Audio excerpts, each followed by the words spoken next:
अलगाव या अकेलेपन को अक्सर नकारात्मक माना जाता है, लेकिन भगवद गीता में कृष्ण सुझाव देते हैं कि प्रबुद्ध व्यक्तियों के लिए एकांत एक महत्वपूर्ण गुण है। जो लगातार सर्वोच्च ज्ञान की तलाश करते हैं, वे सामाजिक एकांत को खतरे के बजाय एक अवसर के रूप में देखते हैं, क्योंकि इससे उन्हें व्यापक भलाई के लिए बेहतर विचारों पर सोचने, विचार करने और मनन करने का समय मिलता है। अलगाव या एकांत एक शक्ति है जो हमें यह आकलन करने की अनुमति देती है कि हमारा दिमाग कितना स्थिर है और स्वयं के साथ अकेले समय बिताने से प्रतिबिंब और ध्यान के माध्यम से हमारे विकास के लिए महत्वपूर्ण शांति खोजने में मदद मिलती है। बाहरी दुनिया को भीतर की रोशनी से रोशन करने के लिए आंतरिक शांति आवश्यक है। प्रारंभ से ही लोगों को अक्सर अकेलेपन का भय सताता रहा है। किसी को भी अकेले रहना पसंद नहीं है, इसलिए वे सक्रिय रूप से सामाजिक मेलजोल की तलाश में रहते हैं। अकेलापन अकेलेपन के विपरीत है, जिसमें पीड़ा, अवसाद, आवश्यकता, अनुपस्थिति या अपूर्णता की कोई भावना नहीं होती है। वे अकेले को पूर्ण अंधकार से जोड़ते हैं, जिसे वे अस्थिर बताते हैं। इसे देखते हुए कुछ लोगों के लिए यह समझना मुश्किल हो सकता है कि अलगाव भी एक ताकत कैसे हो सकता है। उपस्थिति, परिपूर्णता, जीवंतता और होने के आनंद का यह विचार इस एहसास के माध्यम से बह सकता है कि आप अपने आप में पूर्ण हैं और आपको संपूर्ण बनाने के लिए किसी और की आवश्यकता नहीं है। तेरे लिए तो तू ही काफी है। भगवद गीता में कृष्ण इस बात पर जोर देते हैं कि अलगाव प्रबुद्ध लोगों का एक महत्वपूर्ण गुण है जो लगातार सर्वोच्च ज्ञान की तलाश करते हैं। ऐसे प्रबुद्ध व्यक्ति आम जनता से लगातार दूर रहते हैं और आराम से रहते हैं। वे सामाजिक एकांत को खतरे के रूप में नहीं, बल्कि एक अवसर के रूप में देखते हैं, क्योंकि यह उन्हें सभी के लाभ के लिए बेहतर उत्तरों की तलाश में सोचने, प्रतिबिंबित करने और ध्यान करने का समय देता है।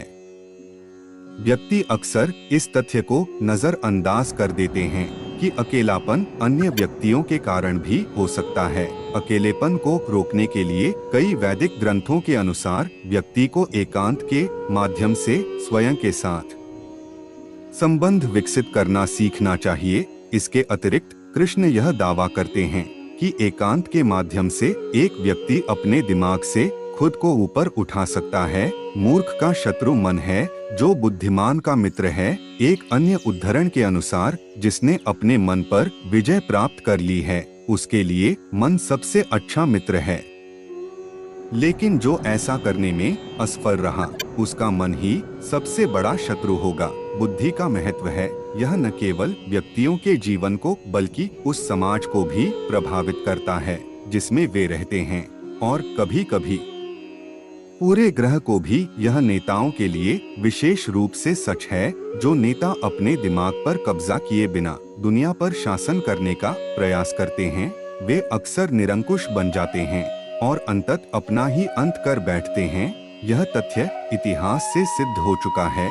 इसे भगवद गीता द्वारा बहुत बड़े परिप्रेक्ष्य में प्रस्तुत किया गया है। अनबंधित मन वाला व्यक्ति अपनी चाहत के लक्ष्य की तलाश करते हुए इंद्रिय वस्तु से जुड़ जाता है। यह आसक्ति लोभ को जन्म देती है और लोभ क्रोध को जन्म देता है। क्रोध से भ्रम पैदा होता है, जिससे स्मृति भ्रम पैदा होता है। स्मृति भ्रम के कारण निर्णय लेना प्रभावित होता है और बुरे निर्णय अपरिहार्य विनाश की ओर ले जाते हैं।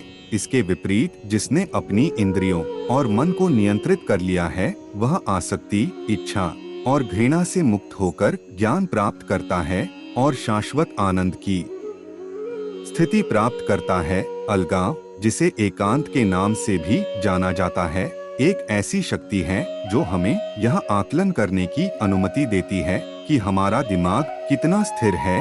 एक अस्थिर मन जो कंपनी के लिए तरसता है और अकेला महसूस करता है, स्थिर नहीं है।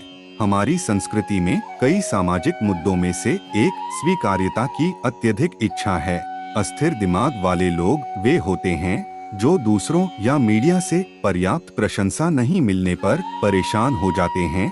इन मानसिक रूप से बीमार लोगों के लिए जीवित रहने का एकमात्र तरीका सामाजिक स्वीकृति प्राप्त करने का साधन ढूंढना है।